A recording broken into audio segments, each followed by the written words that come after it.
आपसे युक्त को राधे राधे। जय श्री कृष्ण। रोजाना ऐसी और भी श्रीमद् भगवत गीता की वीडियोस देखने के लिए सब्सक्राइब करें हमारे चैनल श्री गौरी गिरधर को।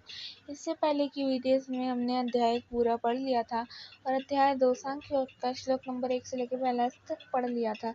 आज की इस वीडियो में हम सभी पढ़ेंगे अध्याय 2 सांख्य योग का श्लोक नंबर 43, 44 और 45। चलिए शुरू करते हैं आज की इस वीडियो को। श्लोक नंबर 43। कामात्मान स्वर्गपरा जन्म कर्म फल प्रदाम क्रिया विशेष बहुलाम भोगैश्वर्य गति प्रति।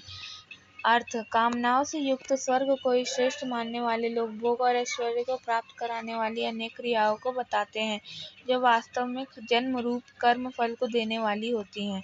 व्याख्या: उससे वाणी से जिनका चित्त हर लिया गया है, ऐसे भोग और ऐश्वर्य में आसक्ति रखने वाले पुरुषों के अंतःकरण में निश्चयात्मक बुद्धि नहीं होती, अर्थात वे ध्यान का अभ्यास करने योग्य नहीं है।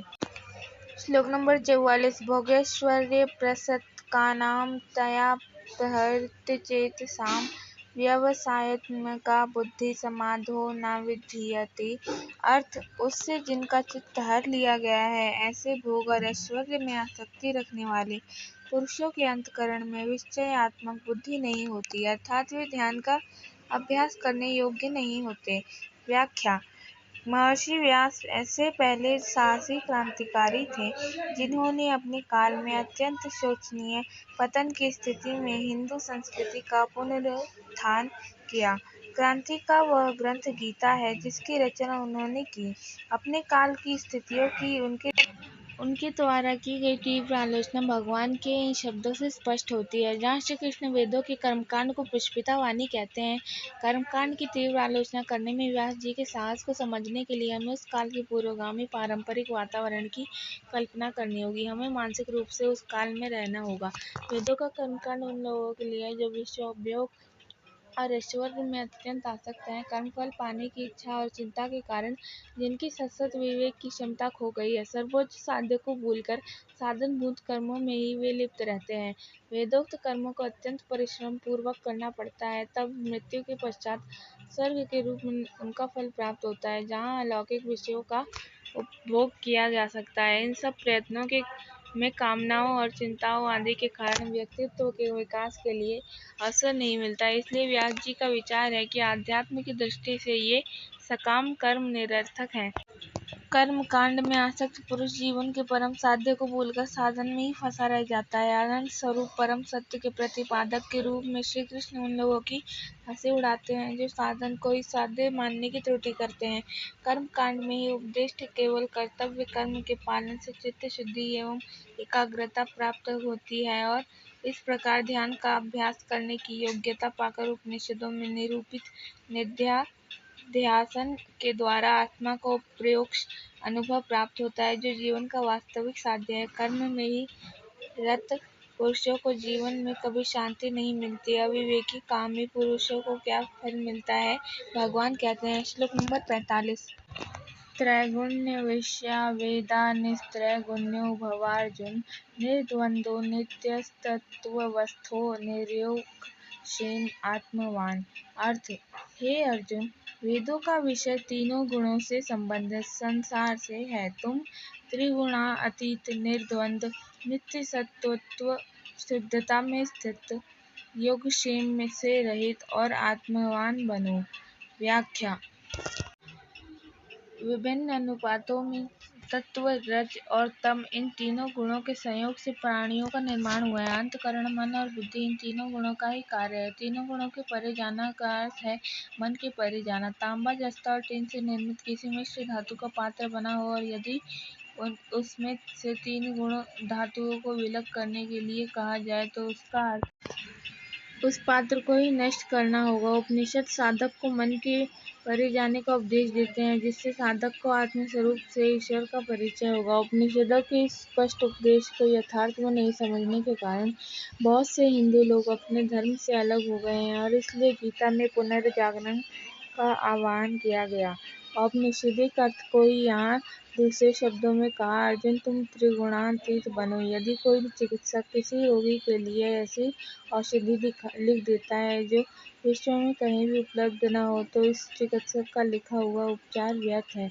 इसी प्रकार आत्म साक्षात्कार के लिए त्रिगुणों के परे जाने का उपदेश भले श्रेष्ठ हो, परंतु कौन सी साधना के अभ्यास से उसे संपादित किया जाए, इसका स्पष्टीकरण यदि नहीं किया गया तो वह उपदेश निरर्थक है। ज्ञान, क्रिया और निष्क्रियता ये क्रमशः सत्त्व, रज और तमोगुण के लक्षण हैं। इस श्लोक की दूसरी पंक्ति में त्रिगुणों के ऊपर उठकर असीम आनंद में स्थित होने की साधना बताई गई है। पूर्व उपदिष्ट समत्व भाव का ही उपदेश यहाँ दूसरे शब्दों में किया गया है। परस्पर भिन्न एवं विपरीत लक्षणों वाले सुख, दुख, शीत, उष्ण, लाभ, हानि इत्यादि जीवन के द्वंद्वात्मक अनुभव है। इन सब में समभाव में रहने का अर्थ ही निर्द्वंद होना है, इनसे मुक्त होना है।